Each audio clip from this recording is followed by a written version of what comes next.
Bueno, ¿cómo están? Hoy tenemos el honor de escuchar a Pierre Sanés, un reconocido abogado dedicado ya largamente a los derechos humanos, y es parte del ciclo de conferencias Abogar, que es el programa medular de la Escuela del Cuerpo de Abogados del Estado. Voy a hablar en castellano para ser más preciso. Y bueno, ¿cómo están? Hoy tenemos el honor de escuchar a Pierre Sanés, un reconocido abogado dedicado ya largamente a los derechos humanos, y es parte del ciclo de conferencias Abogar, que es el programa medular de la Escuela del Cuerpo de Abogados del Estado. Voy a hablar en castellano para ser más preciso. Y bueno, ¿cómo están? Hoy tenemos el honor de escuchar a Pierre Sanés, un reconocido abogado dedicado ya largamente a los derechos humanos, y es parte del ciclo de conferencias Abogar, que es el programa medular de la Escuela del Cuerpo de Abogados del Estado. Sorry, Pierre. Voy a hablar en castellano para ser más preciso. Can you wait a second? Y bueno, hoy tenemos el honor de escuchar a Pierre Sanés, yo me escucho continuamente, abogado dedicado largamente a los derechos humanos, y es parte del ciclo de conferencias Abogar, que es el programa medular de la Escuela del Cuerpo de Abogados del Estado. Sorry, Pierre. Voy a hablar en castellano para ser más preciso. Y bueno, hoy tenemos el honor de escuchar a Pierre Sanés, un abogado dedicado largamente a los derechos humanos, y es parte del ciclo de conferencias Abogar, que es el programa medular de la Escuela del Cuerpo de Abogados del Estado. Sorry, Pierre. Voy a hablar en castellano para ser más preciso. Y bueno, hoy tenemos el honor de escuchar a Pierre Sanés, un abogado dedicado largamente a los derechos humanos, y es parte del ciclo de conferencias Abogar, que es el programa medular de la Escuela del Cuerpo de Abogados del Estado.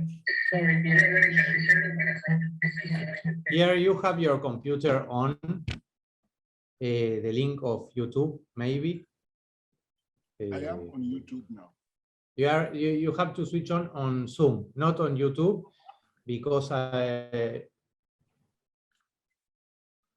hear once again my own speech in Spanish. This makes difficult. Yes, now you hear me. Yeah, I can hear Okay, you. I'm going to start again. Yes, it's okay. Bueno, voy a comenzar de nuevo. Perdón, Guido. Confirmemos que no haya nadie que tenga abierto el YouTube. Yo no lo tengo abierto. No sé si Marina o Juan Manuel o alguien que esté en la charla, pero creo que era Pierre. Pierre, can you switch off YouTube and make only Zoom? Thank you. Bien, yo dejé de transmitir. Make the conference. Okay, so I need to go to Zoom now.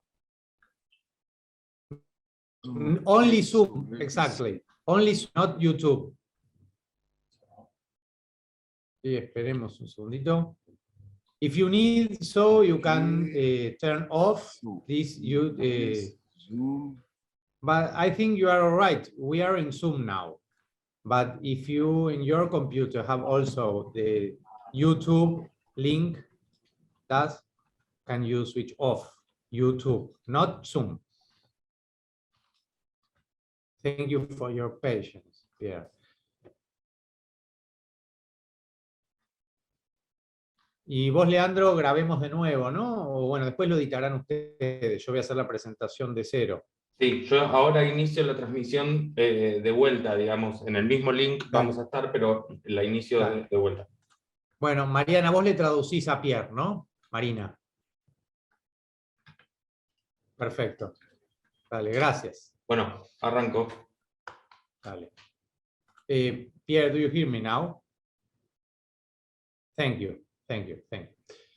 Bueno, ¿cómo están? En el marco del ciclo Abogar, que es la especialización en abogacía del Estado que dicta esta escuela, la Escuela del Cuerpo de Abogadas y Abogados del Estado de la Procuración del Tesoro de la Nación, intentamos no solo brindar conocimientos técnicos precisos, herramientas que les sirvan a los abogados y abogadas del cuerpo, sino también conferencias que nos brinden a los abogados una visión más de conjunto, que a veces no tenemos, del trabajo que tenemos que realizar en defensa de los derechos de los más vulnerados, mal llamados vulnerables, cuando en realidad son sectores ya vulnerados en sus derechos,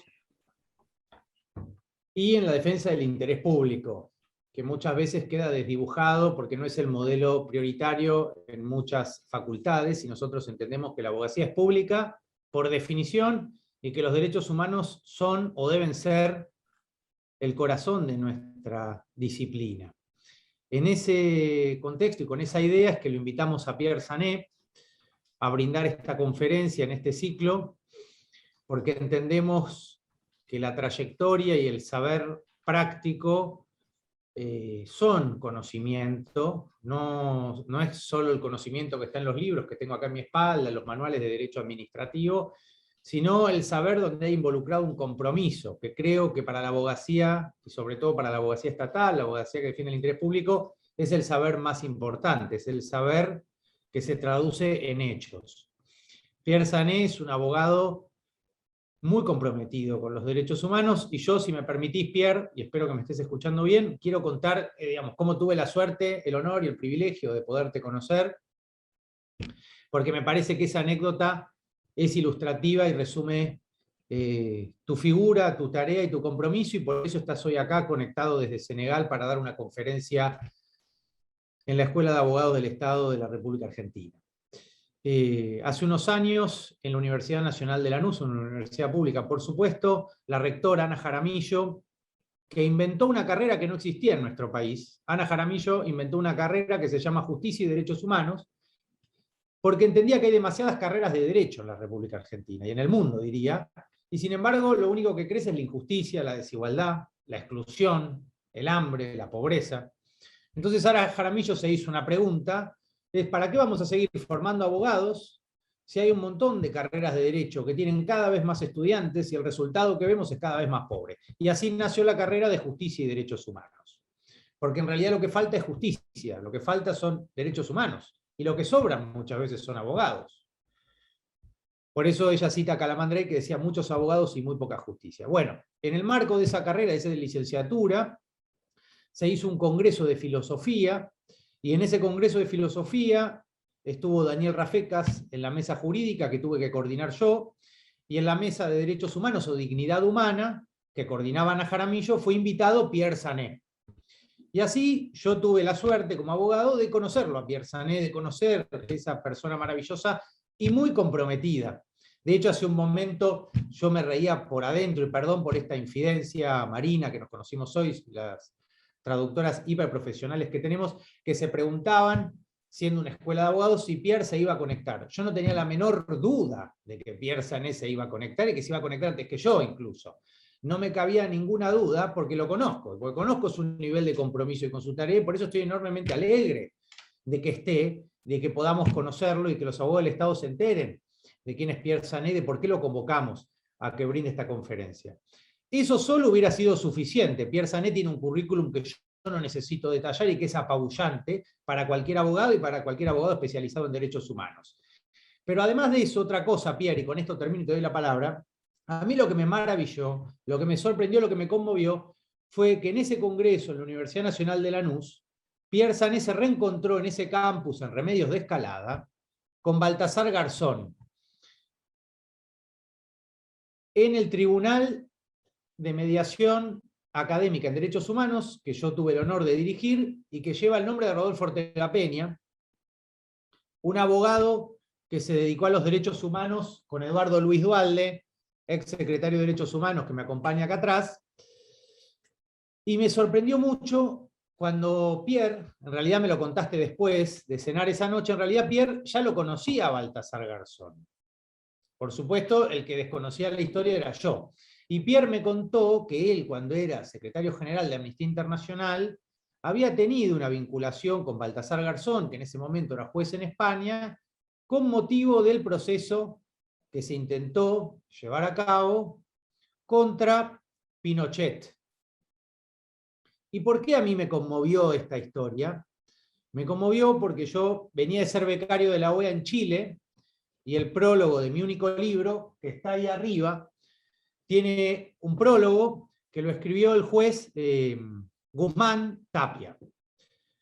Guzmán Tapia era un juez chileno que intentó procesar a Pinochet. Yo lo fui a ver en Santiago por recomendación de Zaffaroni, y una de las cosas que me decía Guzmán Tapia, que falleció hace un año o dos, es que él se quedó solo en Chile por intentar hacer justicia, que el Poder Judicial chileno era muy conservador y no lo acompañó en esa tarea que Pierre Sané y que Baltasar intentaron llevar adelante para esclarecer los crímenes horribles de la dictadura chilena de Pinochet.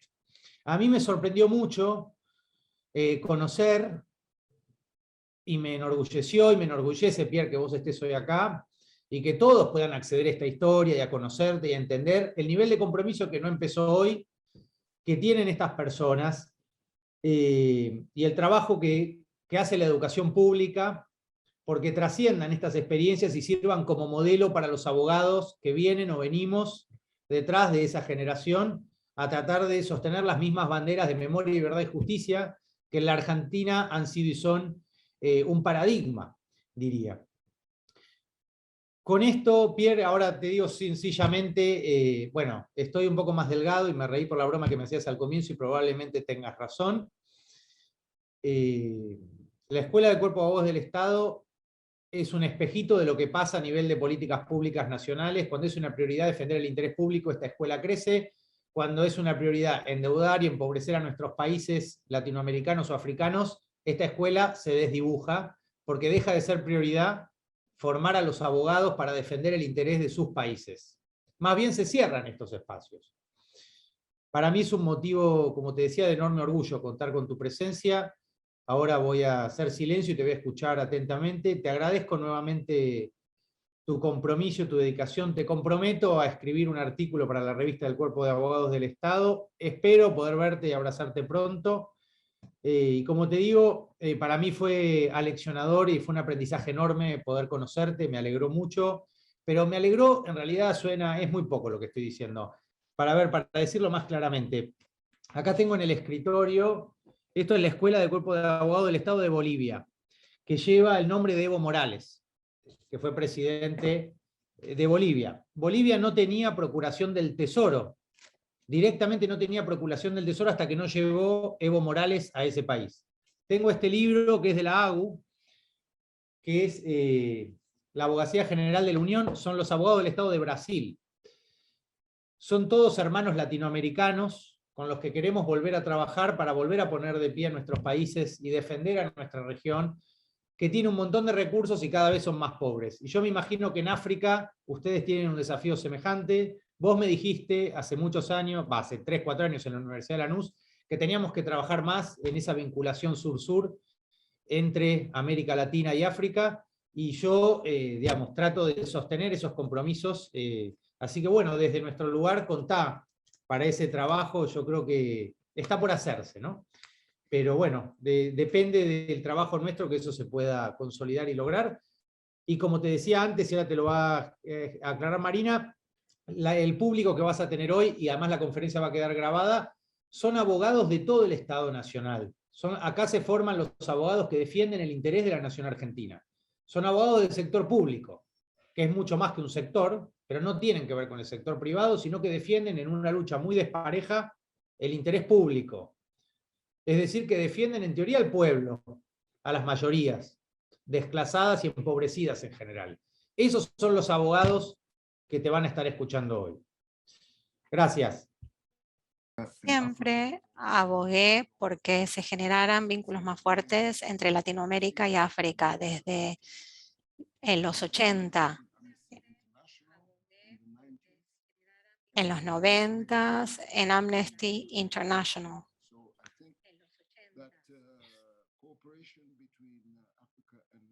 Creo que la cooperación entre África y América Latina no solo es deseable, sino que también es absolutamente necesaria. ¿Y por qué decimos que es necesaria? En primer lugar, porque solamente nos separa un gran río que se llama el Océano Atlántico. Lo que deben hacer los vecinos es cooperar, y nosotros somos vecinos, tenemos que intercambiar experiencias, trabajar juntos. between Senegal and Latin America, I could reach Brazil in less than 5 hours. Yo podría llegar a Brasil desde Senegal si hubiera un puente, por ejemplo, en menos de 5 horas. Y podría llegar a Haití en menos de 7 horas, perdón.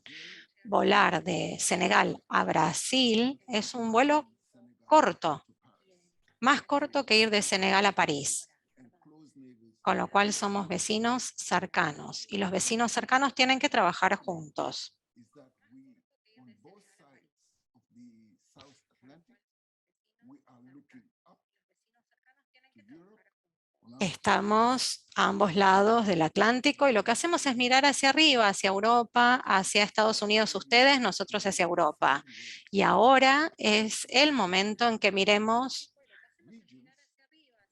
a los costados, ¿sí? Y que nos corramos del centro. En segundo lugar, The same people, both in Africa and in Latin America. Brazil, tenemos a second black nation in the world. las mismas personas, ¿sí? Digamos que en Brasil es la segunda nación con personas negras, 60% de la población, ¿sí? 60%, 125 millones. Son de ascendencia africana. Where you find most African people, it's in Latin America. Entonces, la mayor cantidad de población negra se encuentra en América Latina, en Colombia, Venezuela, en Chile, en Cuba, en América Latina. También puede ser considerado como un país o un continente con descendencia africana. Entonces, en ese sentido, yo creo que somos amigos de los países latinoamericanos y africanos. En tercer lugar, ambos continentes vivimos en países, en regiones, están sujetos a la dominación o estuvieron sujetos a la dominación imperialista. Tomemos América Latina, desde la doctrina Monroe o con la doctrina africana en el continente africano. Esa historia está marcada por intervención militar en los países occidentales, estados de golpes de estados, intervenciones constantes en nuestros asuntos internos, brutalidad capitalista a través del neoliberalismo, violaciones del derecho internacional, bueno, el doble estándar. Todos sufrimos en ambos lados del océano Atlántico los mismos flagelos. Ha habido resistencia, la resistencia continúa, ha habido levantamientos, revoluciones, pero todavía no hemos logrado deshacernos completamente de las intervenciones y dominaciones imperialistas. Así que hay muchos problemas donde América Latina y África pueden cooperar. No sé si ustedes saben de la decisión reciente adoptada por la OTAN de avanzar hacia el sur y tener un comando de seguridad en el sur. Eso ha sido muy preocupante. La OTAN hoy tiene el poder de la gendarmería del mundo, donde puede intervenir en cualquier país, en África, Asia, América Latina, donde sea. Y hay que controlar eso realmente. Una razón, bueno, las razones de cooperación son evidentes. No tengo que convencer a nadie sobre las posibilidades de cooperación. Ahora, ¿cómo lo hacemos?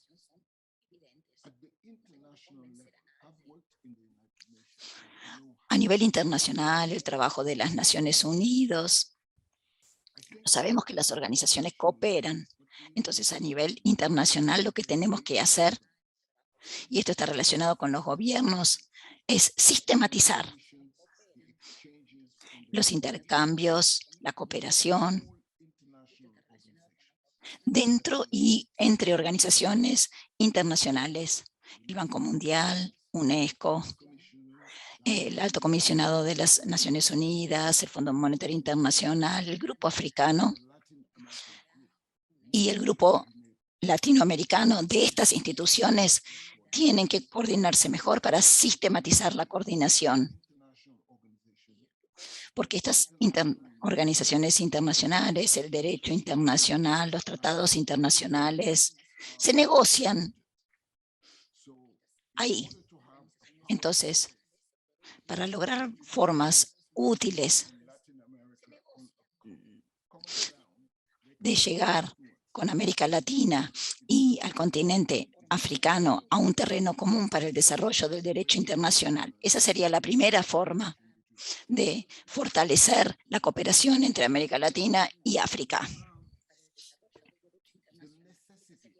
Después está, yo diría, la necesidad de desarrollar solidaridad, vínculos de solidaridad entre los países que están entre Cuba, Venezuela o en África, África Central, Zimbabue.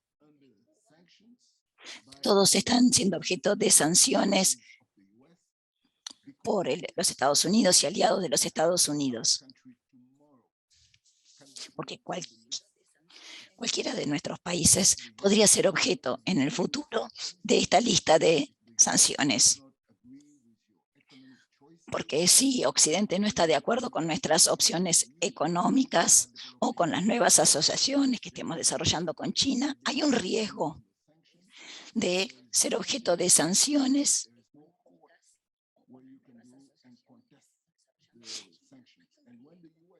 y cuando los Estados Unidos decide imponer sanciones, también ordena a las instituciones como el Fondo Monetario Internacional, el Banco Mundial, también imponer sanciones a esos países. Por lo tanto, yo realmente creo que es muy importante detener el uso de esas sanciones que son impuestas de manera injustificada, que son injustas, porque son elecciones de los países. Occidente, por ejemplo, no está de acuerdo y sea cual sea la razón impone sanciones. Por eso yo creo que ambos lados del Atlántico, donde los países son objeto de sanciones, es importante que se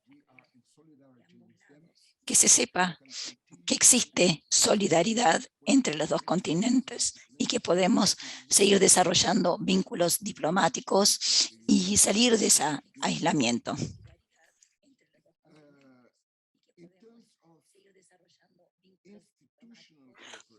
Con respecto a la cooperación institucional, hubo una cumbre de jefes de Estado entre África y América Latina, que se reúne cada 2 años. Creo que la última reunión tuvo lugar en Venezuela y fue en 2009. Yo creo que hay que volver a mecanizar esto y quizá los gobiernos como Argentina pueden tener la delantera en restituir este tipo de foro que nos va a permitir,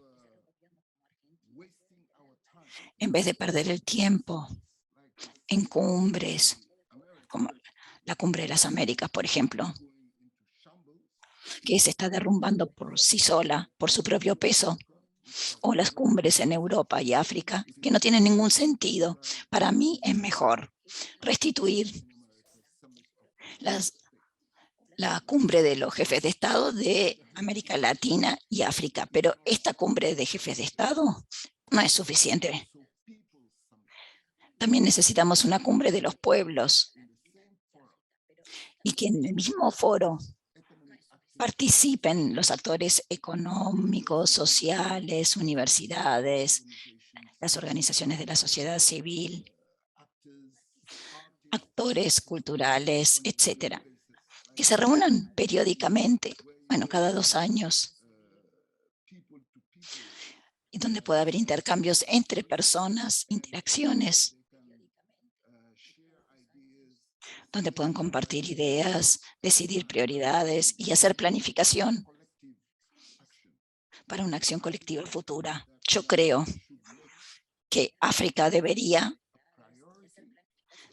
tener a América Latina como prioridad en sus relaciones internacionales. Y lo mismo, América Latina debería hacer lo mismo con África. Si somos prioridades para uno y otro, podemos identificar mecanismos,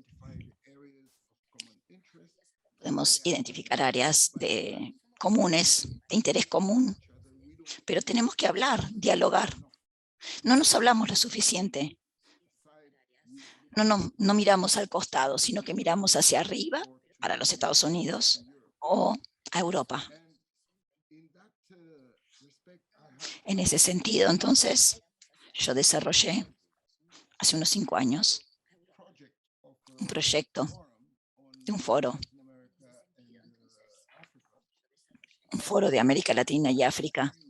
Ya se los envié a ustedes, se los envié por correo electrónico. En español, es una propuesta para un foro que convocaría a África y América Latina regularmente como una cumbre. Ya se los envío por correo electrónico. Ahora quisiera hablar en segundo lugar sobre Argentina. Uso estos documentos que ven aquí como referencia. Cooperación Sur-Sur, República Argentina. Este es un documento del Ministerio de Relaciones Exteriores. Hace referencia a la cooperación Sur-Sur. Cuando vemos el documento,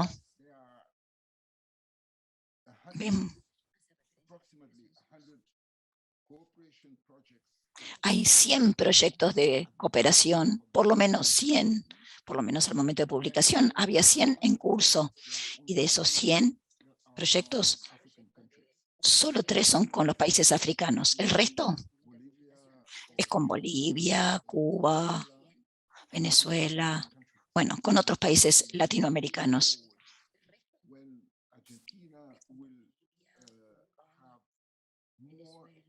Y tendría que ser Argentina un poco más ambiciosa en la cooperación sur-sur y llegar a los países africanos. El problema con este documento, diría yo, por un lado, que tiene falta de conocimiento, falta de información. Las instituciones africanas o incluso en los gobiernos africanos no saben que el gobierno argentino tiene este programa de cooperación internacional sur-sur. Entonces, yo creo que lo que hay que hacer es hacer circular la información dentro de las embajadas africanas en Argentina y viceversa. Mostrar estas propuestas que los gobiernos presentan para cooperación. Lo segundo que me parece importante en cuanto a Argentina es incluir a las universidades.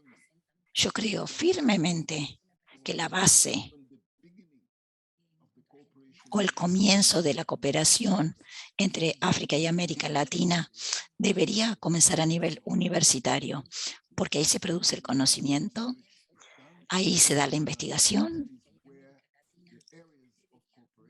y ahí es donde surgen los objetivos de cooperación en los gobiernos, las empresas, los programas de desarrollo sostenible, bueno, administración pública, derechos humanos. Bueno, se pueden desarrollar entonces esas cooperaciones con la cooperación de las universidades, trabajando juntas, las universidades argentinas y las universidades africanas, ¿no? Y promover intercambio de profesores, de alumnos, promover la investigación conjunta, brindar becas. Creo que ahí hay un buen nicho. Y el último punto sobre el programa argentino es el sitio web. no está actualizado. La última actualización del sitio web es de 2012, hace 10 años. Así que yo creo que el ministerio debería considerar actualizar el sitio web y, bueno, proporcionar la información actualizada. Ahora quisiera hablar sobre los derechos humanos. En 2015, desarrollé un proyecto específico que también se lo acabo de mandar, de cooperación en el campo de los derechos humanos entre África y América Latina. Ese programa iba a ser administrado por el Centro Internacional para la Promoción de Derechos Humanos. Bueno, lo envié, pero no hubo un seguimiento tras el cambio de liderazgo. Estaba destinado a ayudar a internar, porque está muy concentrado en América Latina. Y para mí hay una necesidad de expandir la visión. Y el primer objetivo sería África. Así estaba diseñado cuando yo trabajé en UNESCO para establecer este centro, ¿no es cierto? Los objetivos de ese proyecto en el que yo trabajé fue trabajar a nivel regional. Estaba la Comisión de Derechos Humanos en América Latina, la Comisión de Derechos Humanos en África. Serían comisiones útiles para hacer un análisis comparativo, para ver qué pueden aprender las dos comisiones la una de la otra, qué está funcionando en una región y qué no está funcionando en otra región. Es decir, establecer mecanismos de intercambio de información, de revisión de programas, de revisión de mecanismos entre la Comisión de Derechos Humanos de África y la de América Latina. Eso sería muy útil para mejorar las actuaciones de ambas comisiones. Lo mismo en los tribunales de derechos humanos en América Latina y también los tenemos en África. Y estoy segura que los tribunales de África se pueden beneficiar de los tribunales latinoamericanos en materia de derechos humanos que existen en América Latina. Esto sería a nivel regional entre las dos regiones. Ahora, a nivel nacional, está la Comisión Nacional, UNESCO, las cátedras de UNESCO, universidades, etcétera, que pueden identificar la forma de trabajar juntas, de intercambiar y hacer campañas de promoción juntas. Yo creo que hay 3 áreas donde África y América Latina conjuntamente pueden tomar la avanzada en los campos de derechos humanos. En primer lugar, en pobreza, como violación de los derechos humanos. En las Naciones Unidas se habla violación de la dignidad humana, pero yo creo que tenemos que considerar a la pobreza dentro del campo de los derechos humanos y considerar que la pobreza es una violación de los derechos humanos flagrante. Y si es así, entonces hay un actor o una institución que decide políticas que hunde a las personas en pobreza y las mantiene en ese nivel de pobreza. Y el recurso, el remedio para eso es el sistema de justicia. Cuando los derechos sociales, culturales, políticos, cívicos son violados, uno se siente marginalizado y esas personas, como han sido hundidas a la pobreza por políticas decididas por el gobierno, por el Banco Mundial, etcétera, deberíamos poder recurrir a la justicia para exigir una reparación, un resarcimiento. Eso sería lo primero. Entonces, desarrollar el argumento intelectual de por qué la pobreza debe ser considerada un derecho, una violación de los derechos humanos, como la tortura, como la esclavitud.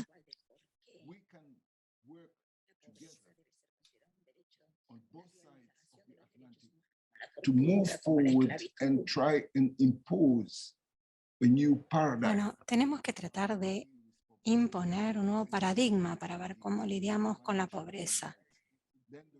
Si la pobreza es una violación de los derechos humanos, entonces tenemos que tener una estrategia de derechos humanos. Tenemos que identificar a las víctimas, a los perpetradores o autores, qué acciones están tomando los autores que hace que la gente quede confinada a la pobreza y no pueda salir de ella. Es importante recordar las obligaciones del Estado, del gobierno, las vías socioeconómicas y culturales y las obligaciones que tiene el Estado de proteger esos derechos y cumplirlos progresivamente año tras año. Cuando no se cumplen en forma progresiva, están en violación de esos derechos. Eso en primer lugar. En otra área donde se puede dar la cooperación intelectual a nivel académico, entre abogados, es ver la protección de los derechos humanos como resultado del cambio climático. El cambio climático afecta a cientos de millones de personas. En su mayoría gente pobre en el continente americano, en África, que no son responsables por el deterioro del clima. Sabemos quiénes son los responsables y por tanto tenemos que trabajar y desarrollar un mecanismo de protección de los derechos humanos por el cambio climático. Tenemos que poder judicializar y llevar a los tribunales a las personas responsables para poder obtener resarcimiento y para que cesen las acciones de incumplimiento. La tercera área es donde podemos trabajar juntos los colegas de África y de América Latina, es analizar el tema de la deuda externa, las sanciones y su impacto en los derechos humanos. Cuando las sanciones violan los derechos humanos en un país determinado, deberíamos poder contar con los mecanismos adecuados que garanticen que las sanciones no violen los derechos humanos de las personas que viven en un país en particular. O las sanciones deben estar articuladas de forma tal que no se traduzcan en violaciones de los derechos humanos. Esto lo hemos visto en Irak, cuando se impusieron sanciones que llevaron a la muerte de 500.000 niños. Sanciones que violan los derechos humanos deberían ser declaradas ilegales y no deberían ser aceptadas a nivel internacional. Lo mismo ocurre con la deuda externa. La deuda externa no puede estar por encima de la satisfacción de los derechos humanos. La deuda externa solo puede ser calculada luego del cumplimiento de las obligaciones de derechos humanos de los estados, ¿sí? Sacar a la gente de la pobreza, garantizar el derecho a la educación y a la salud, y después, con los fondos restantes, se deberían cumplir las obligaciones en relación con la deuda externa. Pero no se puede violar los derechos de la población para poder cancelar la deuda externa.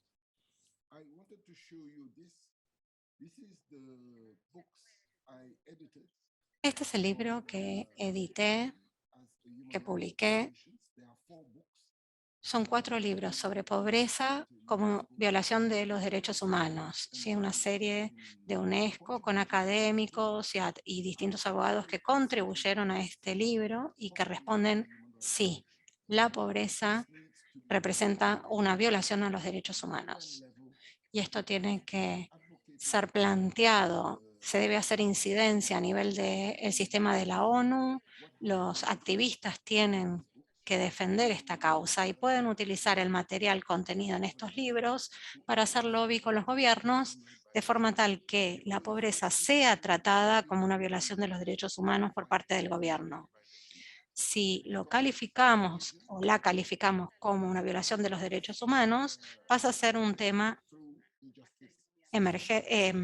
urgente, da lugar a resarcimiento y da lugar a la sanción de quienes formularon las políticas que llevaron al incremento de la pobreza en un país.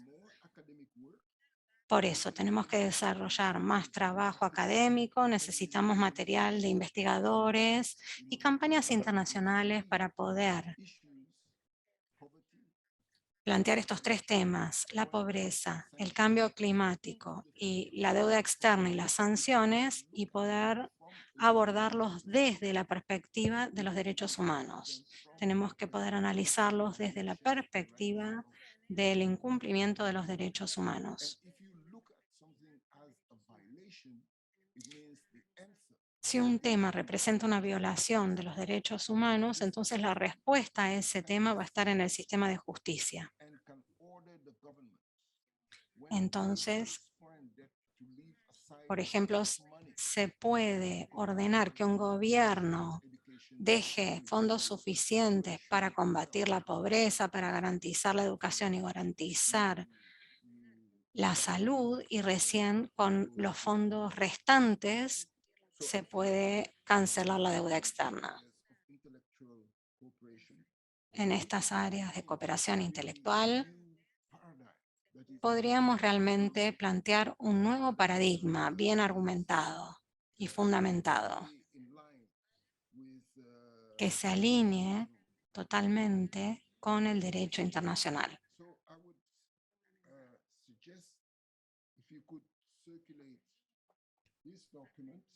Si ustedes pueden hacer circularizar este documento entre sus abogados. Y también hay un segundo documento que envié por WhatsApp.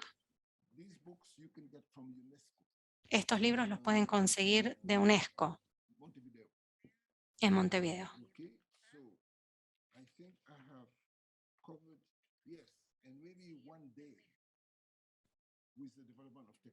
Quizás un día, con el desarrollo de la tecnología, podamos tender un puente entre África y América Latina, o un túnel que nos permita ir en vehículo a América Latina en forma directa.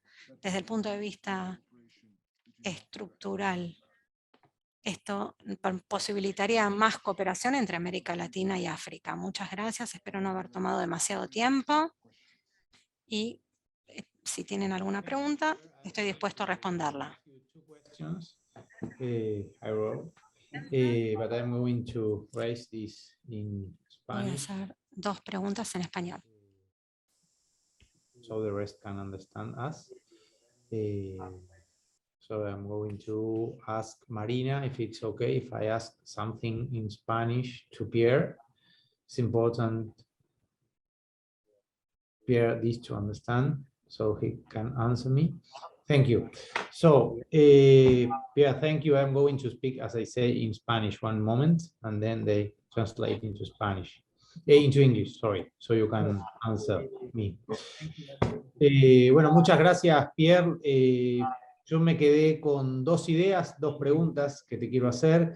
En primer lugar, vos hablaste de la pobreza como una violación a los derechos humanos. Yo coincido y creo que todos los que nos dedicamos al derecho en general y a los derechos humanos en concreto, vemos en la pobreza el principal obstáculo para una vida humana digna y autónoma, que es lo que garantiza una democracia constitucional. Sin embargo, la pobreza es un problema masivo, es decir, no solo es una violación de los derechos humanos, sino que en América Latina, y me imagino que en África también, es una situación que padecen las mayorías, no una minoría. Las mayorías son pobres o están siendo empobrecidas por políticas que están muy lejos de su campo de acción. Las mayorías son. Thomas Pogge, lo debes conocer, es un pensador alemán que habla, como tu libro de la UNESCO, de la pobreza como un crimen, de la pobreza extrema como un crimen de lesa humanidad. Es la misma idea, es decir, ver a la pobreza como una violación de derechos. Yo creo que en primer lugar lo que podemos hacer es cambiar el lenguaje. Dejar de hablar de sectores vulnerables y empezar a hablar de sectores ya vulnerados en sus derechos y en su dignidad. Porque otorgarle el carácter potencial al empobrecimiento es no asumir que es algo que ya está pasando y que las personas no son por naturaleza vulnerables o pobres, están siendo ya vulneradas, pero no son eso que ellas padecen. Y la pregunta es por qué nosotros seguimos hablando mal. ¿Por qué le atribuimos a las víctimas la culpa de la vulneración de derechos diciendo que ellas son vulnerables en vez de decir que están siendo ya vulneradas y que habría que repararlas de alguna manera o cambiar algo en nuestra manera de entender la sociedad y el Estado o las relaciones internacionales para que la pobreza no sea una situación tan dramática en Brasil, Bolivia, Argentina, Perú y en África me imagino que sucede lo mismo. Pero la pregunta que te quiero hacer es ¿qué mecanismo se te ocurre a nivel jurídico, institucional o político? ¿Qué idea se te ocurre para combatir la pobreza masiva? Porque no se la ve como un delito. Y sin embargo es el primer delito. Y tal vez esté vinculada a mi segunda pregunta.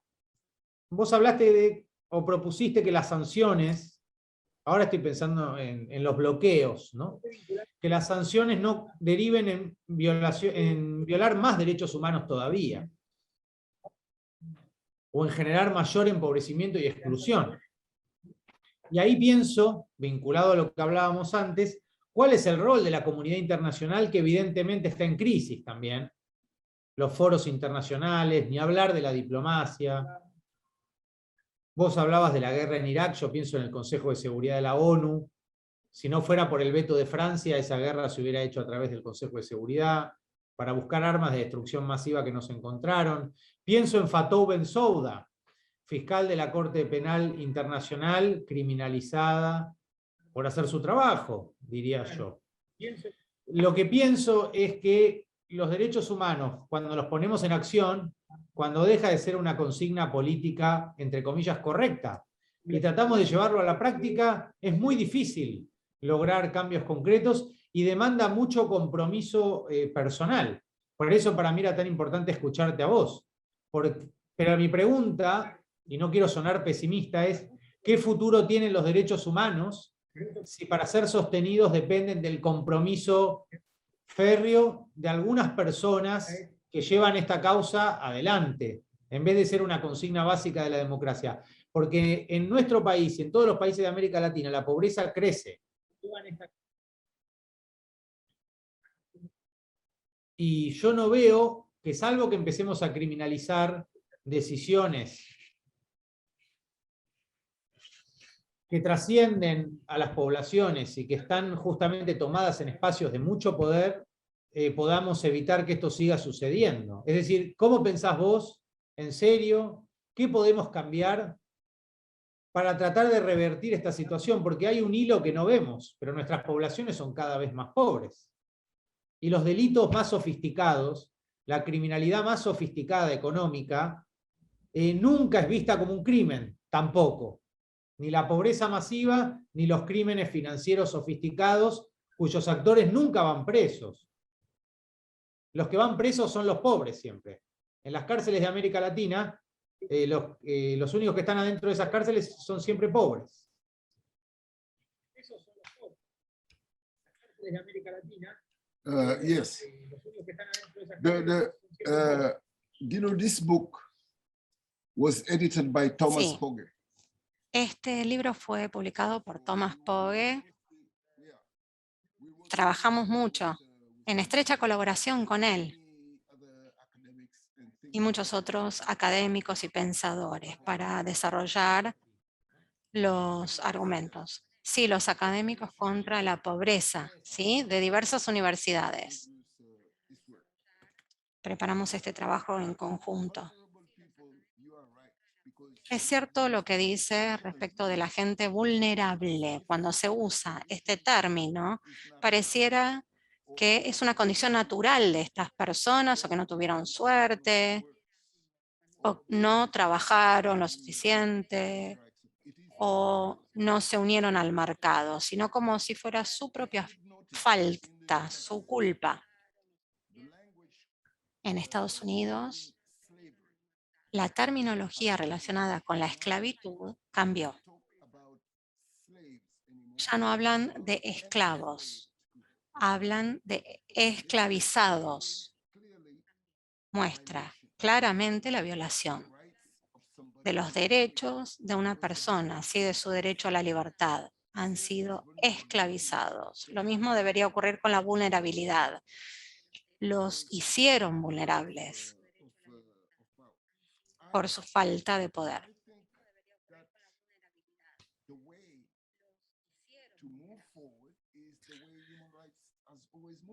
La forma que tenemos para avanzar es la forma en que siempre han avanzado los derechos humanos. Por ejemplo, la tortura era aceptada como un delito internacional o recién fue aceptada como violación de los derechos humanos luego de la dictadura de Pinochet y luego del trabajo de las ONGs y la sociedad civil que presionaron a la ONU para que desarrollara la Convención contra la Tortura. Deberíamos seguir esa misma fórmula. Trabajar a nivel nacional con las ONGs, con los abogados, que empiecen a hacer incidencia, a hacer lobby con sus gobiernos para ir construyendo una alianza entre el gobierno y la sociedad civil para poder presionar a la ONU para que desarrolle un nuevo instrumento. Por ejemplo, la ONU tiene la Declaración sobre la Pobreza y los Derechos Humanos, pero no tiene un tratado, porque el tratado es vinculante, genera obligaciones, así que tenemos que presionar a la ONU para que avance. En mi opinión, esa es la única forma en que podemos luchar contra la pobreza. Identificar a los perpetradores, a los autores y asegurarnos de que se pueda dar resarcimiento, indemnización, compensar a las personas afectadas y poner fin a ese delito como violación.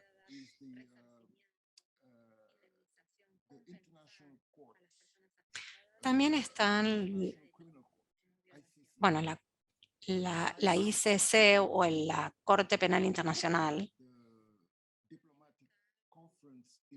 Yo participé en Roma en la conferencia diplomática en 1998, donde se debatía el estatuto de la Corte Penal Internacional. Yo representaba a Amnesty. Teníamos dos propuestas que fueron rechazadas por la conferencia. Una era el delito de agresión. ¿Sí? En relación a Irak. Esto fue rechazado. Y el segundo eran los delitos económicos, cuando se realizan en forma masiva, deberían ser considerados crímenes de lesa humanidad, ¿sí? Y deberían poder plantear estos casos ante la Corte Penal Internacional. Este argumento fue rechazado. Pero no nos quedamos con eso. Deberíamos seguir movilizándonos para presionar. Esa es la forma en que se desarrollan los derechos humanos.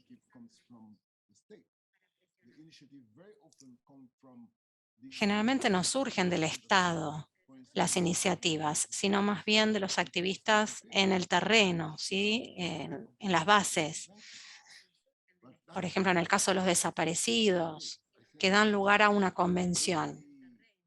Creo que esa es la forma. todo avance que hemos tenido en relación con los derechos de las mujeres surgieron de movimientos de mujeres, ¿sí? Siempre el empuje viene desde abajo y es lo que permite transformar un problema en una violación de los derechos humanos. Lo mismo ocurre con el cambio climático. Cuando hablamos de cambio climático, hablamos de responsabilidades, de emisiones, quién produce las emisiones, compromisos voluntarios para reducir las emisiones. Si tenemos éxito en transformar el paradigma, la problemática del cambio climático, de la perspectiva de las víctimas, y podemos realmente identificarlos como víctimas del cambio climático, y a ellos identificarlos como víctimas de violaciones de los derechos humanos, porque no tienen más acceso a recursos hídricos o porque su medio ambiente se ve destruido. Y no es que su medio ambiente es destruido por gente que viene de la luna, sino porque la gente que está al poder toma las decisiones, por ejemplo, de talar todos los árboles en la selva de Amazonas. Esa es la gente que contribuye al cambio climático y sus decisiones afectan las vidas de las personas que viven en el Amazonas y en todas partes del mundo. Por eso tenemos que ver de qué manera inyectamos el concepto de derechos humanos y de violación a los derechos humanos en el acuerdo sobre cambio climático. Lo mismo con las sanciones. Hay estudios que demuestran que las sanciones violan los derechos. Pero eso tiene que quedar plasmado en un documento, en un instrumento internacional. Los estados que imponen sanciones tienen la obligación de garantizar que esas sanciones no afecten a las personas.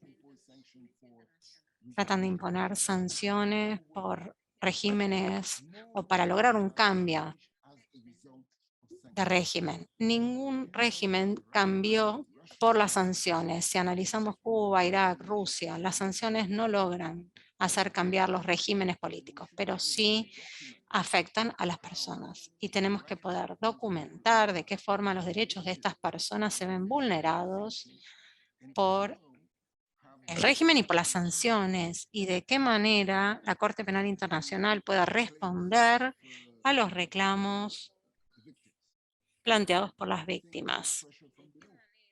Y también se trata de ejercer presión desde abajo. Así se cambian los regímenes, los gobiernos.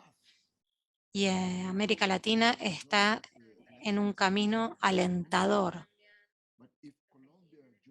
Hay elecciones en Colombia. Si toma un camino progresivo y después esto es seguido por Lula en Brasil, América Latina nuevamente va a estar encaminada en cuanto al avance en solidaridad internacional. Así que esperemos que las elecciones de Colombia tomen el rumbo adecuado. As I say before, I'm going to speak in Spanish so the others can understand us. Gracias, Pierre. Voy a hablar en español entonces. Con una serie de reflexiones muy interesantes. Bueno, mencionabas a Thomas Pauk, que es el editor del libro que nos mencionabas hace un momento y es a través de quien yo conecté más esta idea de pobreza extrema y crimen de lesa humanidad. Hoy el presidente de la Argentina acaba de hablar de criminalizar los delitos de guante blanco, los crímenes sofisticados cometidos por actores con mucho poder y que en general no vemos como crímenes peligrosos, en general vemos como peligro a la pobreza, paradójicamente. Los sectores que no son pobres ven a los pobres como un foco de peligro y no como víctimas de una criminalidad que no vemos. Y hoy el presidente pidió investigar la criminalidad económica más sofisticada, por ejemplo, vinculada al sobreendeudamiento especulativo de la Argentina, que dejó a la Argentina más empobrecida y más endeudada. Pensá, Pierre, que Argentina produce alimentos para 400 millones de personas en todo el mundo, es un país enorme con muy poca población, y sin embargo la mitad de la población argentina es pobre. El 60% de los chicos argentinos tienen déficits nutricionales básicos. Algunos revuelven la basura acá abajo de estas oficinas, a 100 metros de la Casa de Rosada, para vivir, en un país que exporta alimentos al mundo entero. Eso da una imagen de un país que en algunos aspectos vuelve al esquema colonial, que tiene a su propia población empobrecida y que tiene a sus recursos yéndose lejos. Estaba diciendo que se cortó la conexión de internet mientras estaba cerrando la pregunta, y como nos pasó con una charla con Jorge Tayana, el ministro de Defensa de la Nación Argentina, hace un par de meses, a mí me resulta simbólico y representativo que la escuela que forma a los abogados que van a defender el interés de la nación argentina muchas veces no tiene ni lo básico para hacer bien su trabajo, y que quienes litigan contra la Argentina, quienes hacen una industria de litigar contra el Estado y vaciarlo de sus recursos, tienen enormes oficinas con enormes equipos y están muy bien preparados para empobrecer a los países de África o de América Latina, y muchas veces nuestros estados en África o en América Latina no tienen ni las herramientas básicas que deben tener para poder defenderse.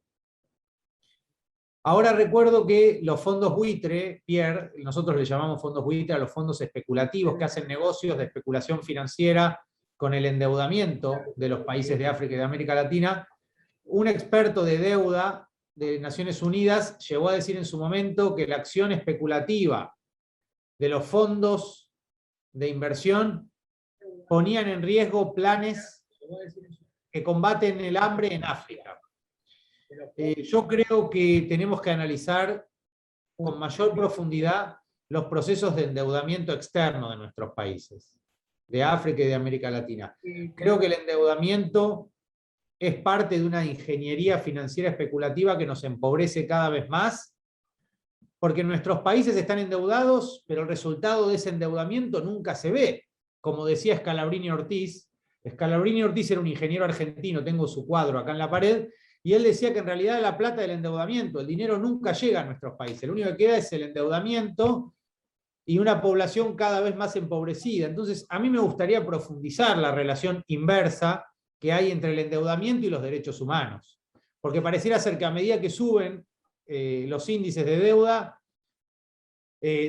digamos, baja el respeto a los derechos humanos. Con lo cual la defensa de la soberanía o de alguna idea de soberanía en nuestros países, en África, en América Latina, creo que tiene que ver con romper. Y Lula hizo eso en Brasil, Evo Morales hizo eso en Bolivia, y en Argentina lo han hecho algunos gobiernos. Otros no. Otros han endeudado aún más a la Argentina, y hoy la Argentina es un país que tiene una deuda enorme y a su vez tiene una población empobrecida. Parece un laberinto. Es algo muy difícil de resolver. Y como te decía, no sé vos qué opinión te merece, pero Argentina es un país que exporta alimentos al mundo entero, y sin embargo la comida en Argentina es muy cara, y la gente en Argentina tiene hambre, y la mitad de la población es pobre. Esto es un crimen grave y muy evidente, y sin embargo no lo mencionamos, lo hemos naturalizado. Parece que en la Argentina es natural que la mitad de los chicos sean pobres, y a su vez exporten alimentos para el mundo entero. Es demasiado grave y demasiado evidente lo que sucede en la Argentina. Y sin embargo no lo discutimos como un crimen. No lo vemos como un crimen.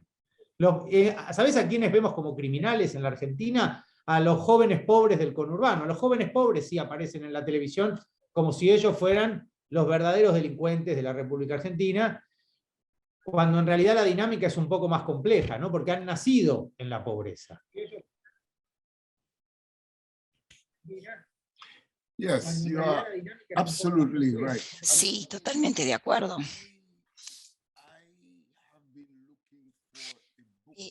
Estuve buscando un libro que documenta cómo Argentina,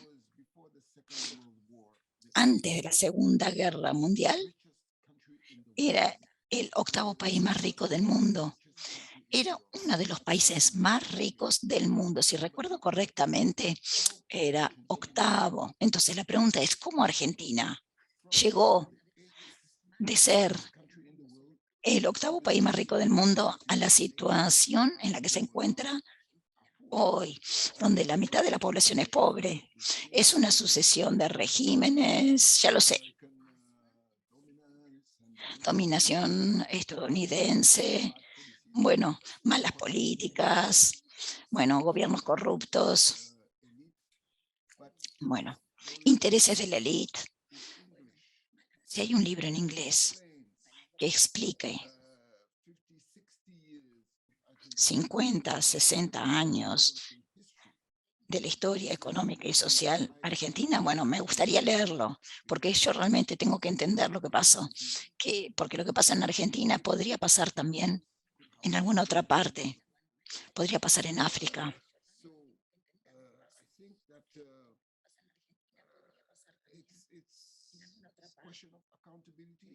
Esta cuestión de rendición de cuentas, educación de las personas, tienen que entender que son partes políticas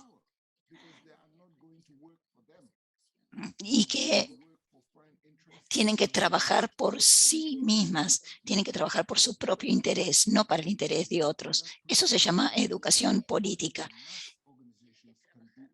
Y esto es, lo tienen que hacer organizaciones, pero lleva tiempo. Las elecciones en Colombia, mencionaste también,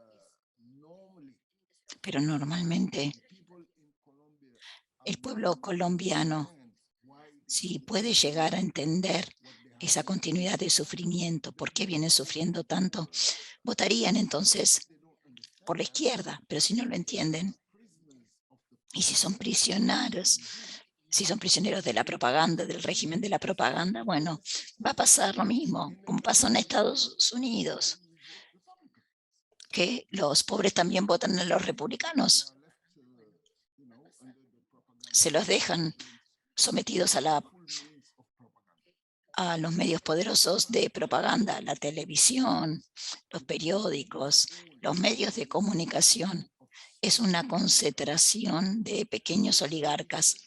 Entonces moldean la mente de las personas, pero gracias a la internet, las redes sociales, etcétera, yo creo que las cosas están cambiando porque la información viene de distintas fuentes y con distintas perspectivas.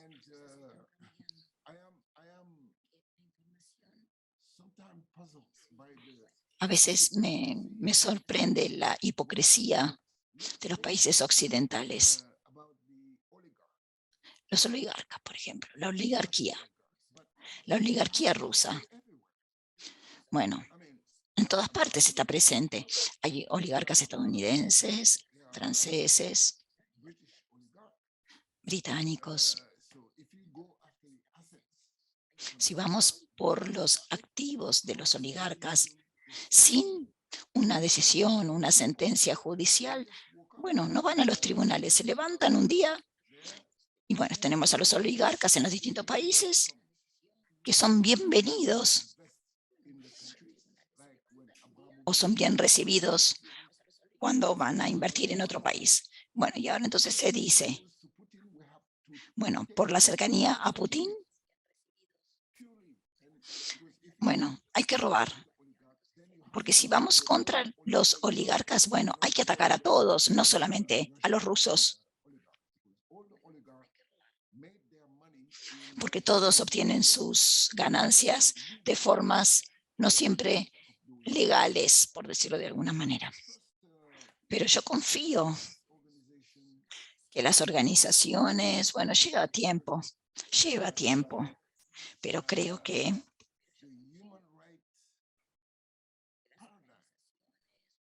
los socios de derechos humanos tienen buenas perspectivas de caras a futuro, en tanto y en cuanto usemos los derechos humanos para analizar los principales problemas que enfrenta el mundo. Yo creo que a través de esa lente vamos a encontrar una solución. Derechos humanos, justicia. Entonces, ahí podemos encontrar soluciones para el cambio climático, la pobreza y para hacer frente a las sanciones también.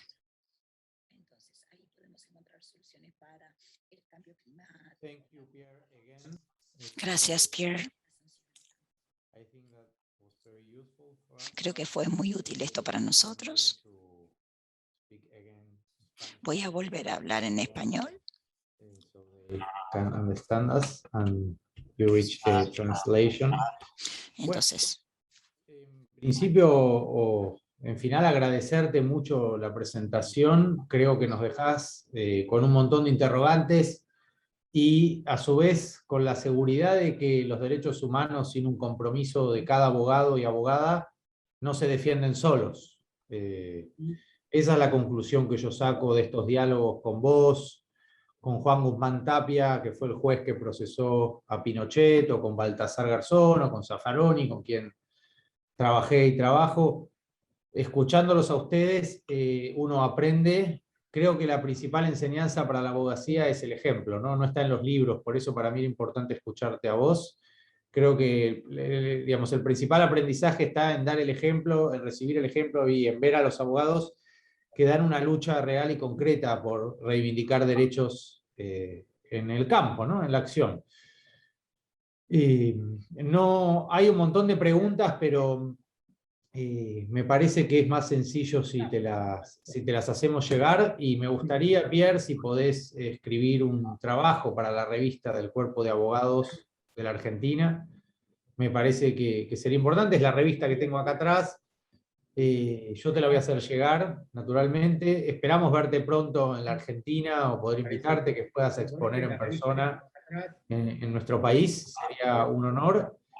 Y voy a circular los mails que me enviaste con esa información. La voy a circular entre todos los que nos están escuchando y el Cuerpo de Abogados, si te parece bien.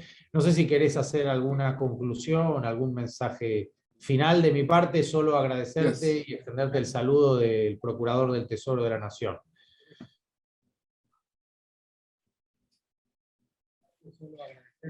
Yes, Guido, I will just... sí, Guido. ¿Hay algún ministro del Ministerio de Relaciones Exteriores? Quizás sí, pero mañana seguro. Porque ellos tienen un sitio web. Se llama Foro Argentina, cancillería.gov.ar. La última actualización es 2012 y se supone que es para cooperación. Realmente tienen que actualizarlo. Los voy a llamar mañana. Les voy a pedir que cambien su sitio web, que actualicen toda la información que tienen ahí. Bueno, podés chequearlo también. Mis saludos a Ana. La última vez, bueno, estaba aislada en Cuba. Sí, al principio de la pandemia, por el COVID. Así que no la pude ver. Espero que todo siga bien y que tengamos buenas noticias de Colombia, perdón, y de Brasil, por supuesto. Bueno, estoy seguro que en Brasil va a ganar Lula. Yo también. Bueno, espero. Bueno, muchas gracias. Espero verte pronto aquí en Argentina, nuevamente. ¿Dónde estuviste? Estuviste solo una vez en Argentina, ¿no? Hace bastante tiempo. No, fui a Argentina muchas veces. No, ya visité varias veces la Argentina. Como cuando estaba para Amnesty con UNESCO, también fue muchas veces, incluso con el Centro Internacional de Investigaciones para el Desarrollo, IDRC, de Canadá. Estuve trabajando con ellos antes de incorporarme a Amnesty. Había una oficina regional en Uruguay, en Montevideo. Fui entonces a Montevideo y aproveché a visitar a Argentina en los 80. Pero la última vez fue antes de la pandemia en la Universidad de Lanús, en el Congreso de Filosofía. Pero esa fue mi segunda visita a la Universidad de Lanús. La segunda, sí. No sabía. Bueno, espero poder invertirte y verte aquí en Buenos Aires para poder seguir con este intercambio sobre pensamientos, ideas, derechos humanos y derecho económico, el desarrollo de los derechos. Mañana voy a hablar con los abogados del Ministerio de Relaciones Exteriores para que actualicen el sitio web. Y gracias otra vez, Pierre. Voy a distribuir el documento que me mandaste y escribe sobre tu experiencia como abogado de derechos humanos para lo que hiciste para la Escuela de Abogados del Estado de aquí, Argentina. Un artículo. Mándame por email una copia de la revista. ¿Puede ser? Yes. Tenemos un PDF. Sí. El vencimiento, digamos, para la cooperación es en agosto. No tiene que ser muy largo. 10, 12 páginas. Yo diría que habría que plantear algunos cuestionamientos. Bueno, muchísimas gracias. Gracias.